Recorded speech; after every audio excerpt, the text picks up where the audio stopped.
Dak bara dari kanding, barak dajana lu kulu, bada setong kua raja, pacut dan engki asma epon.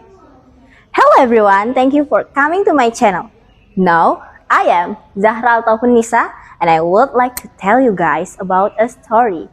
And please listen to me carefully. And the title is The Legend of Joko Tole. Oh, have you ever listened to this story before? Okay, let me tell you. Once upon a time, in a great kingdom of Sumenep, there lived a wise and just king named Prince Sakadiningrat. He ruled with kindness alongside his beloved wife, Raden Ayu Ratna Sarini. They had a daughter named Dewi Sarini, but everyone knew her as Potrekoneng the Golden Princess, beautiful, pure-hearted, and glowing like a sun. Though many noblemen wished to marry her, but Potrekoneng refused them all. Father, Mother, please forgive me. I wish only to devote my life to worshipping Allah, not to marriage, she said gently. The king and queen were sad, but they respect her choice. One day, Potrekoneng asked to leave the palace and meditate in a sacred cave called Gua Payudan. With heavy heart, her parents allowed her to go, accompanied by 3 royal courts. On the 7th day of her meditation, something strange happened. Potrekoneng fell asleep and dreamed of a glowing prince named Adipode, who appeared with a bright light that shone up into her stomach. When she awoke, her body felt different. Her stomach had grown. She was with a child. The news shocked the palace. The king was furious and ashamed. She must be punished, he declared. But the queen begged him to reconsider. At last, the king agreed to exile Potrekoneng until her child was born. In the quiet forest, far from the palace, Potrekoneng gave birth to a handsome baby. But with a broken heart, she left him behind, afraid the king would harm him if he ever returned. The baby was found by a kind blacksmith named Empu Keling, who raised him as his own. The child was named Joko Tole.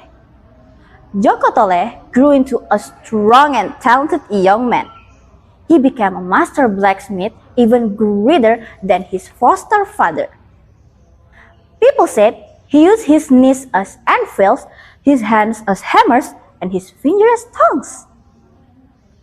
One day, Empu Keling was called to the Majapahit kingdom to help build massive iron gate. Since Joko Tole wasn't allowed to go, he stayed behind to continue his father's work. A year passed. Joko Tole heard that his foster father had fallen ill, and the gate remained unfinished, so he set sail to Majapahit. On his journey, he met a stranger, Adi Rasa, who turned out to be his uncle. "Take this magic flower," said Adi Rasa. "Eat it. When you reach the palace, ask them to burn you. From your navel, a magical liquid will appear. Use it to seal a great gate." Joko Tole arrived in Majapahit, reunited with Empu Keling, and followed his uncle's advice. Just as a promise, the gate was complete, stronger than ever. As a reward, he was given 10 sacks of gold, which he gave to his foster parent. The king also offered him a bride with Dewi Ratnadi, his blind and disfigured daughter. Joko Tole accepted the marriage with sincerity. On their way back to Sumenep, Dewi Ratnadi felt thirsty. Joko Tole planted Dewi Ratnadi magic can into the ground, and from that spot, a spring burst forth. Dewi Ratnadi washed her body, and something miraculous happened. She could see again. His scars disappeared. She became a shining, shimmering, splendid beauty. When they reached to Sumenep Palace, Potrekoneng heard of a guest arriving. She welcomed Joko Tole, not knowing who he was. "I am your son," he said gently. Tears filled her eyes. She hugged him tightly. At last, they were reunited. When Prince Sakadiningrat returned and saw his grandson and beautiful daughter-in-law, he was overjoyed. "My kingdom is in good hands," he said. And so, the throne were passed to Joko Tole. He became known as King Sakadiningrat II, or Aryo Kodopole, always a noble ruler just like his grandfather. And that, dear listeners, is the legend of Joko Tole, the prince who has lost, found, and rose to greatness. Thank you for listening my story.